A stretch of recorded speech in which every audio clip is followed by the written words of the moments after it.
To the 12 tribes which are scattered abroad, greetings. My name is Nazari, and I follow the teachings of the disciples of truth. Today, I'm going to be doing a teaching on the serpent's seed.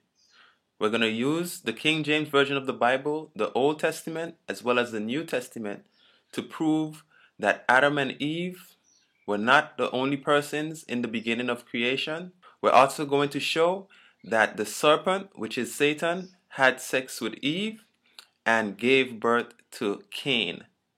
We're going to prove that Cain and Abel were twins.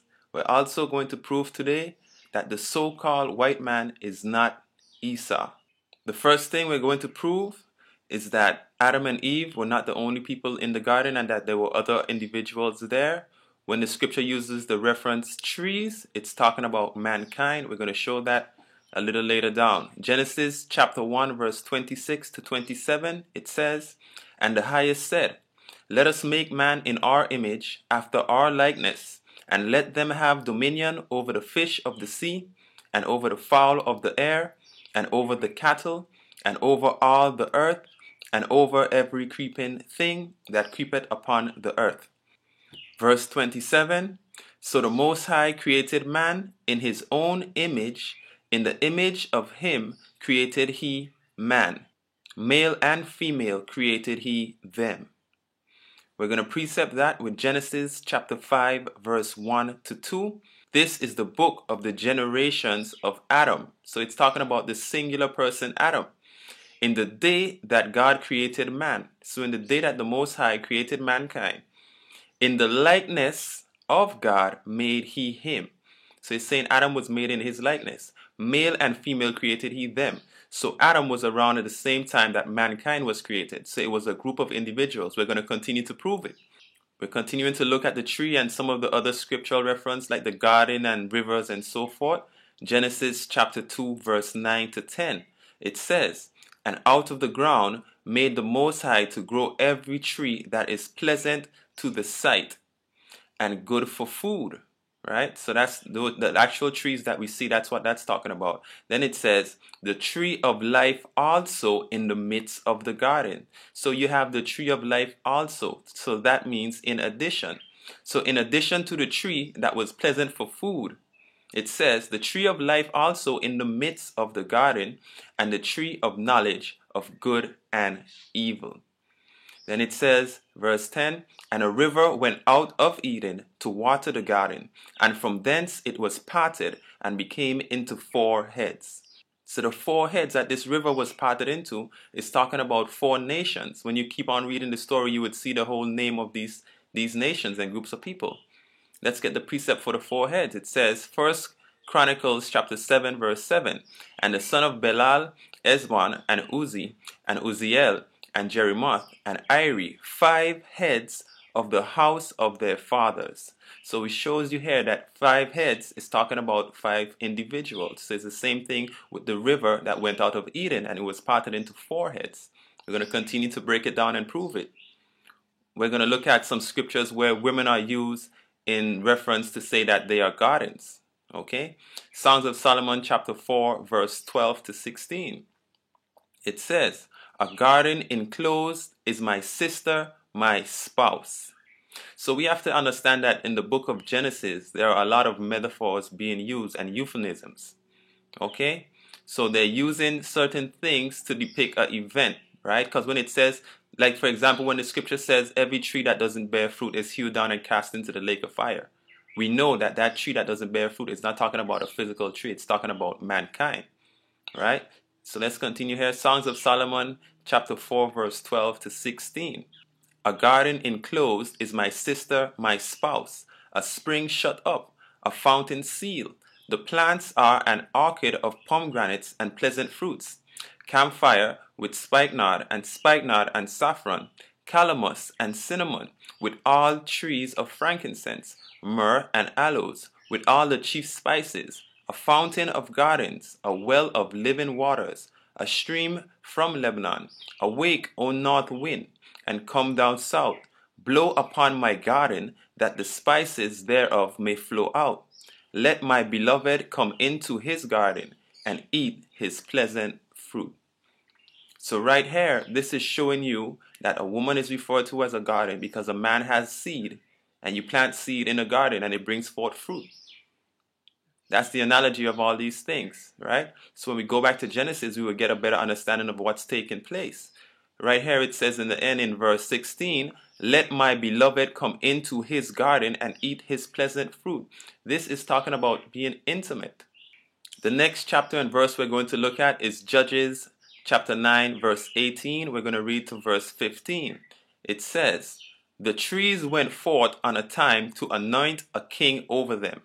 And they said unto the olive tree, reign thou over us. Now we know that trees don't speak, right?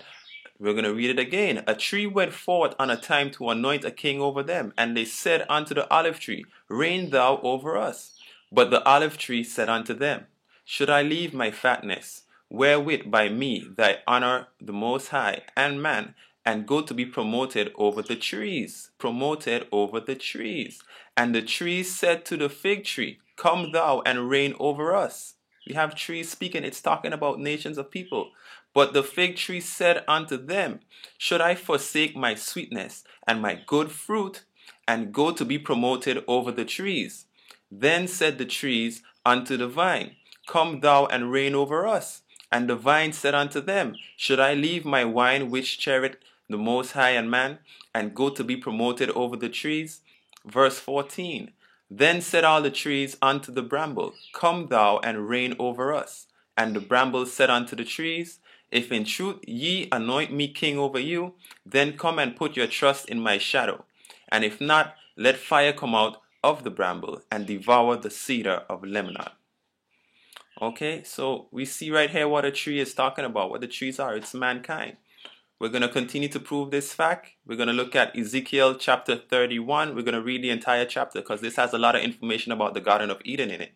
And it came to pass in the 11th year, in the 3rd month, in the 1st month, that the word of the highest came unto me, saying, Son of man, speak unto Pharaoh, king of Egypt, and to his multitude. Whom art thou like in thy greatness? Behold, the Assyrian was a cedar in Lebanon, with fair branches. Again, it's talking about nations. And with a shadowing shroud, and an high stature, and his top was among the thick boughs. The waters made him great. The depth set him up on high, with her rivers running round about his plants, and sent her little rivers unto all the trees of the field. Therefore his height was exalted above all the trees of the field, and his boughs were multiplied, and his branches became long because of the multitude of waters, when he shot forth. All the fowls of heaven made their nests in his boughs, and under his trees did all the beasts of the field bring forth their young, and under his shadow dwelleth all great nations. Thus was he fair in his greatness, in the length of his branches, for his root was by great waters. The cedars in the garden of the Most High could not hide himself. The fir tree were not like his boughs, and the chestnut tree were not like his branches. Nor any tree in the garden of the Most High was like unto him in his beauty. Key point. The cedars in the garden of the Most High could not hide himself. It's talking about people, individuals, nations. The fir tree were not like his boughs. And when you look up what a boughs is, it's a part of the tree. And the chestnut tree were not like his branches, nor any tree in the garden of the Most High was like unto him in his beauty. I have made him fair by the multitude of his branches, so that all the trees of Eden that were in the garden of the Most High envied him. Did you hear that? So it's telling you now that the trees envied somebody else. It's talking about nations of people. The evidence is here. Therefore, thus says the highest, because thou hast lifted up thyself in height, and he has shot up his top among the thick boughs, and his heart is lifted up in his height. I have driven him out for his wickedness. And strangers, the terrible of the nations, have cut him off, and have left him upon the mountains. And in all the valleys his branches are fallen, and his boughs are broken by all the rivers of the land. And all the people of the earth are gone down from his shadow, and have left him. Upon his ruin shall all the fowls of the heaven remain, and all the beasts of the field shall be upon his branches, to the end that none of all the trees by the waters exalted themselves for their height, neither shut up their top among the thick boughs, neither their trees stand up in their height, all that drink water. For they are all delivered unto death, to the nether parts of the earth, in the midst of the children of men, with them that go down to the pit. Thus says the highest, in the day when he went down to the grave, I caused a mourning. I covered the deep for him, and I restrained the floods thereof, and the great waters were slain. And I caused Lebanon to mourn for him, and all the trees of the field fainted from him. So it says trees fainted. We know trees can't faint, not the ones that we see outside.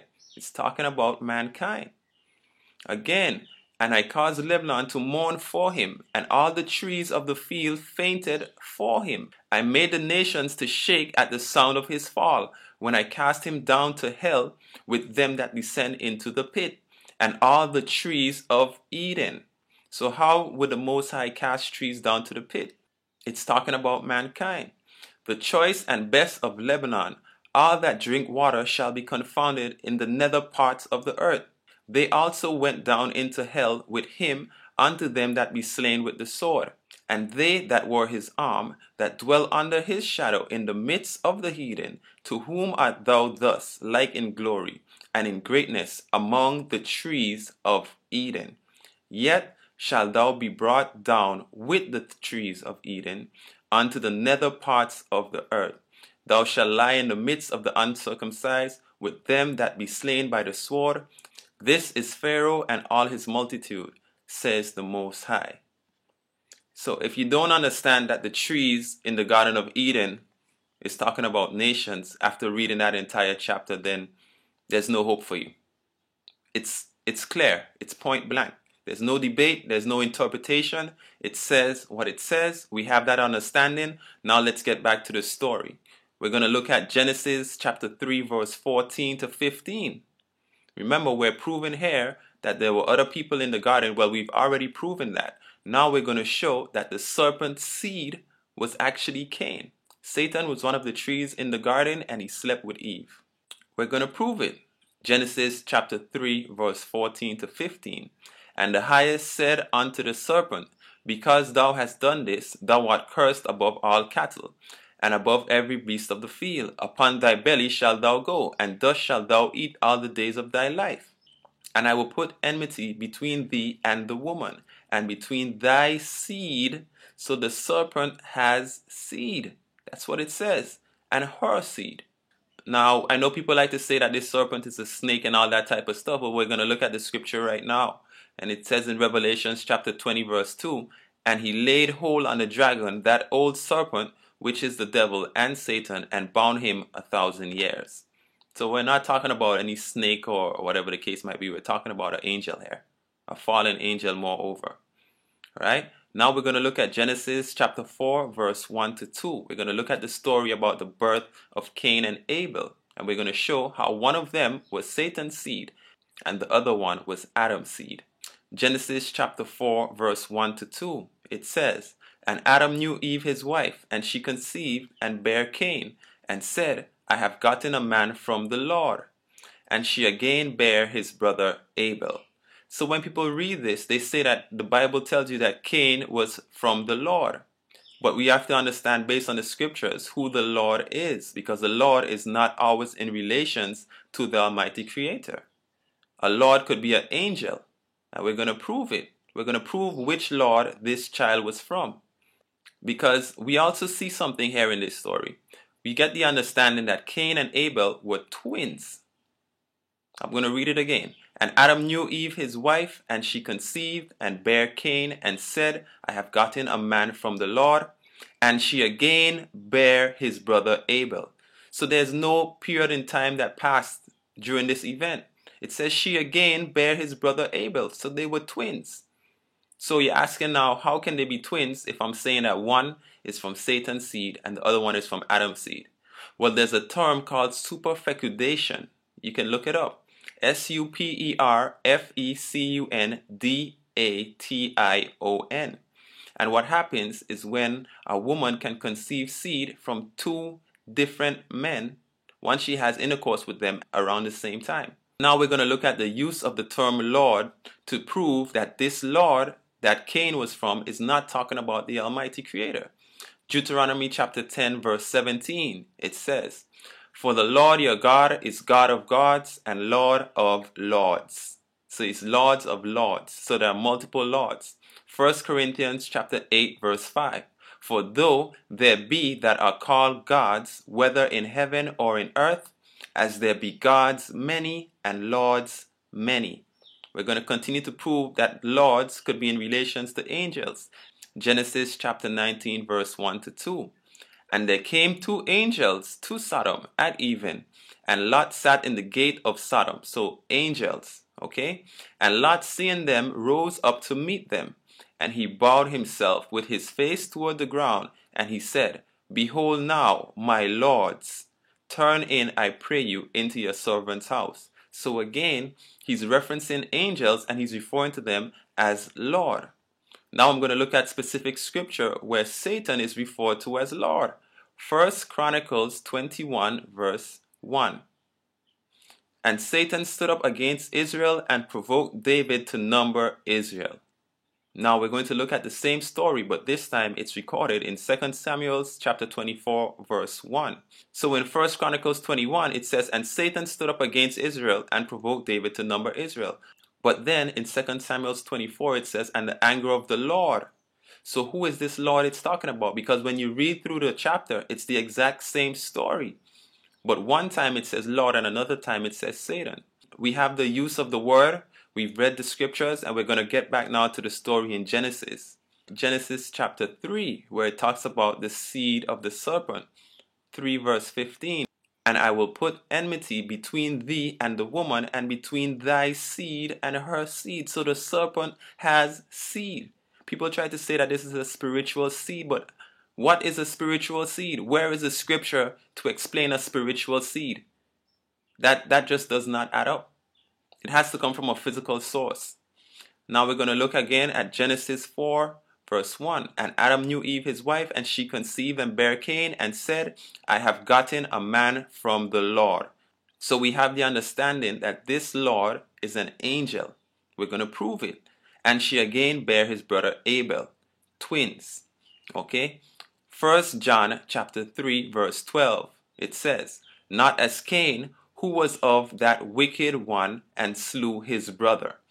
So if this Lord that Cain was of is talking about the Almighty Creator, why does 1 John 3 and 12 say, "Not as Cain, who was of that wicked one"?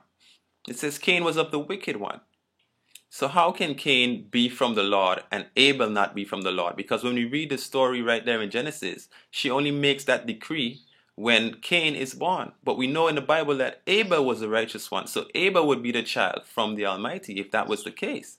Let's read Hebrews 11 and 4. It says, "By faith Abel offered unto the Most High a more excellent sacrifice than Cain, by which he obtained witness that he was righteous." So it says that Abel was righteous.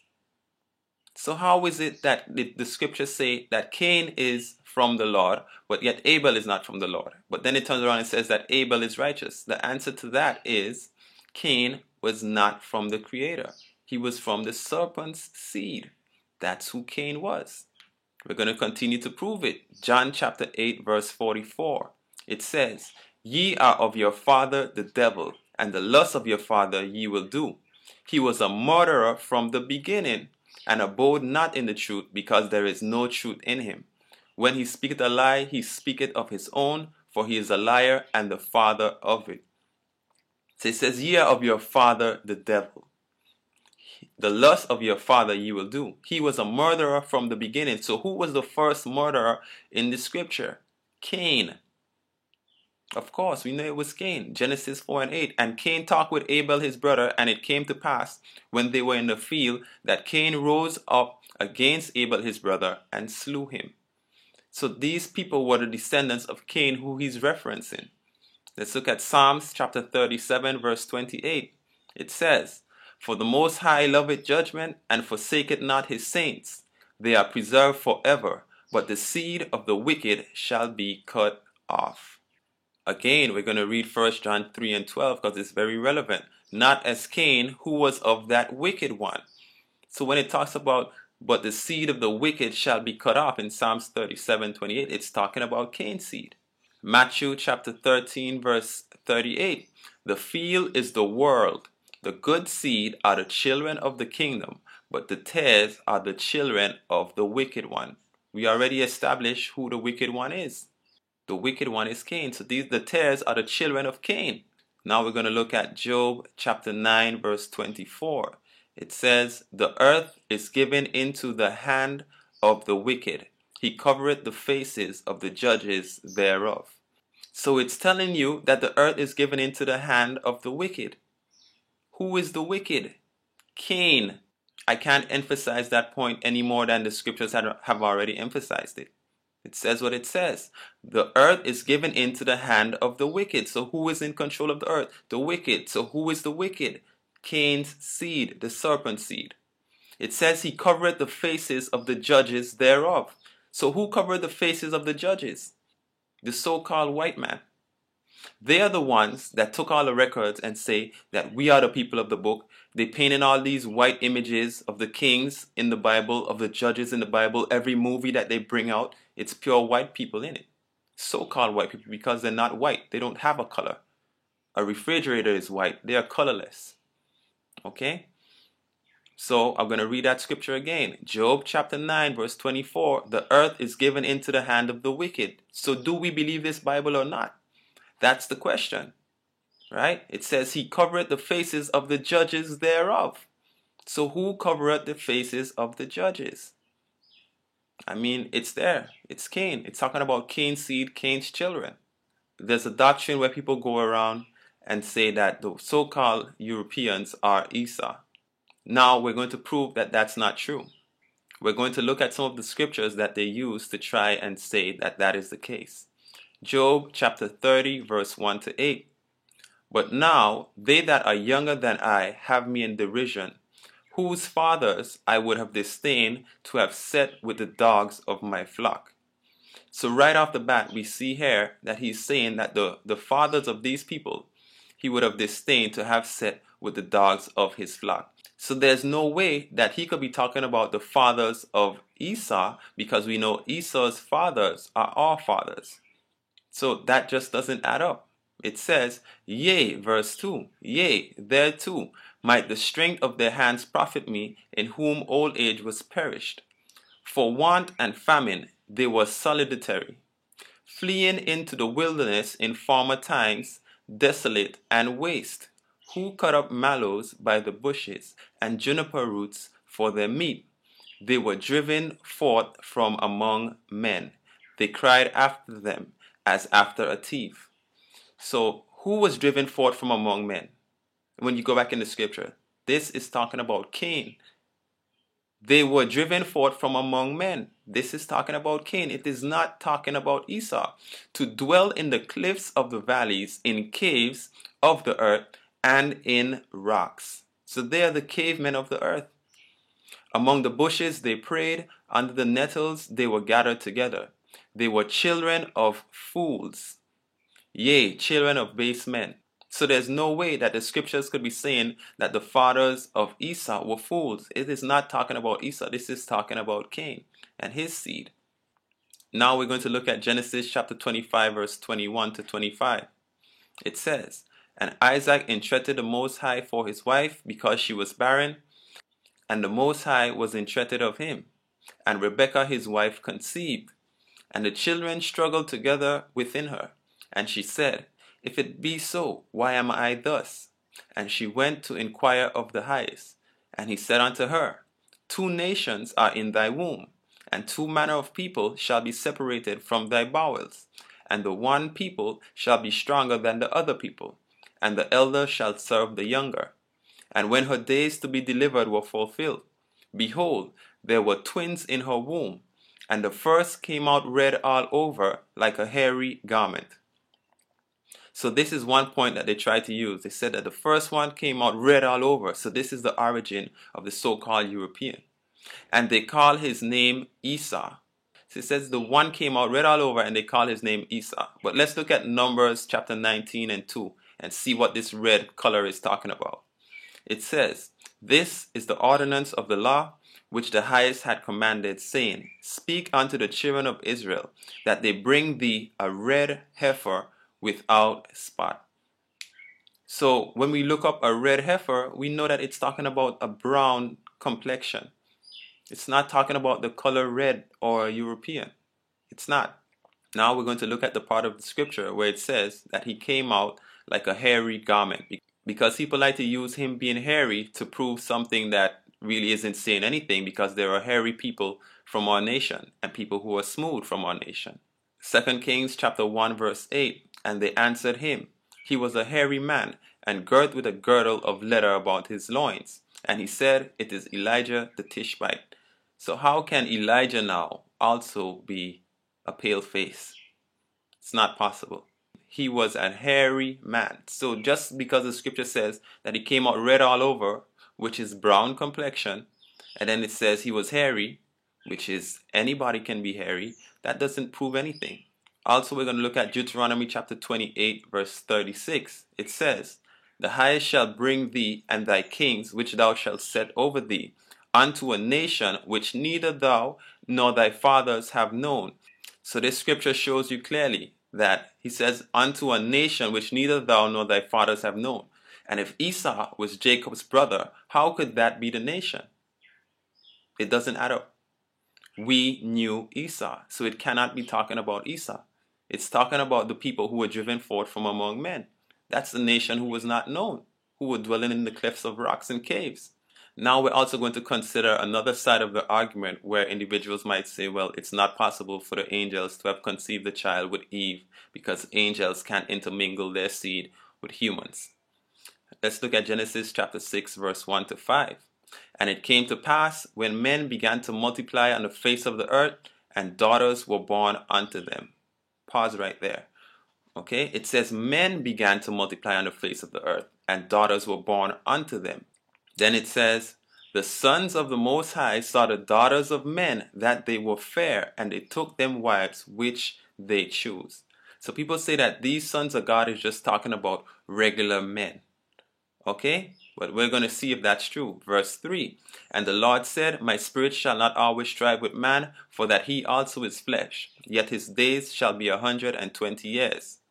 There were giants in the earth in those days, and also after that, when the sons of God came in unto the daughters of men." So these sons of God came in unto the daughters of men, and there were giants. A natural man and a natural woman coming together does not produce giants. It doesn't add up. "And they bare them children. The same became mighty men, which were old men of renown. And the highest saw that the wickedness of man was very great in the earth, and that every imagination of his thoughts and his heart were evil continually." So if we notice something, if we have this story together, why is it that all of a sudden the Most High is saying that people are wicked? Men taking wives is not a wicked act, but it's talking about giants and angels. That's what it means when it says the sons of God. There's a distinction.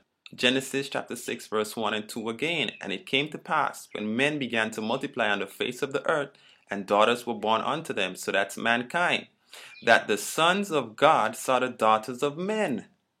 That's clear. But if you can't understand it, you can't see it, no problem. We have other scriptures to prove the point.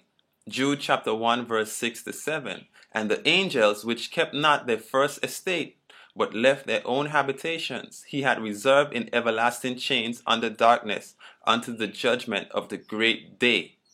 Even as Sodom and Gomorrah and the cities about them, in like manner, giving themselves over to fornication and going after strange flesh, are set forth as an example, suffering the vengeance of eternal fire." So it shows you right there, just like Sodom and Gomorrah. Just like Sodom and Gomorrah, how the people went after strange flesh. Okay? So the angels went after strange flesh. 2 Peter chapter 2 verse 4. For if the Most High spared not the angels that sinned, but cast them down to hell, and delivered them into chains of darkness to be reserved unto judgment. So these angels in Genesis chapter 6, they sinned and they were punished. It's right here in the scriptures. The whole problem is people have a concept or a mind frame of what angels look like. Right? So let's look at Hebrews chapter 13 verse 2. Be not forgetful to entertain strangers, for thereby some have entertained angels unaware. They have the ability to take on the shape of human form. Right? That's what it says right here. It says, be not forgetful to entertain strangers, for thereby some have entertained angels unaware. So if you entertain someone and you're unaware, obviously the person looks normal. Genesis chapter 19 verse 1 to 7. And there came two angels to Sodom at even, and Lot sat in the gate of Sodom, and Lot seeing them rose up to meet them, and he bowed himself with his face toward the ground, and he said, Behold now, my lords, turn in, I pray you, into your servant's house, and tarry all night, and wash your feet. So these angels have feet. And ye shall rise up early. So they went to sleep, they shall rise, and go on your way. And they said, Nay, but we will abide in the streets all night. And he pressed upon them greatly. And they turned in unto him, and entered into his house. And he made them a feast, and did bake unleavened bread, and they did eat. So these angels that we're talking about, they ate, they slept, they had feet. So if they have all these characteristics, why is it that they can't reproduce when it says that we were created in his image and his likeness? And we can reproduce. Verse 4, it says, But before they laid down, the men of the city, even the men of Sodom, compassed the house round, both old and young, all the people from every quarter. And they called unto Lot, and said unto him, Where are the men which came into thee this night? Bring them out unto us, that we may know them. And Lot went out at the door unto them, and shut the door after him, and said, I pray you, brethren, do not so wickedly. So the men of the city wanted to go and sleep with angels. It's right here. We just read it. Psalms chapter 78 verse 25. It says, Man did eat angels' food. So angels eat. It's been proven. They eat, they sleep. Why can't they reproduce? Why can't they procreate? So we have the understanding now of what really took place in the garden, and there are several other scriptures that I could provide for you if you need them that prove this point, that cannot be refuted. It says what it says. The angels in the garden, they were there. They were real. They intermingled. Cain was the serpent's seed. That's what the scripture says, the seed of the serpent. So how can you go against and say that you don't believe that? The scripture says what it says. This is not any interpretation. This is not any opinion. These are the scriptures. It says, prove all things. The evidence is here. The facts is here. If you can't see it, then you just don't want to see it. Let's close with Ecclesiastes chapter 12, verse 13. Let us hear the conclusion of the entire matter. Fear the Most High and keep his commandments, for this is the duty of man. Selah.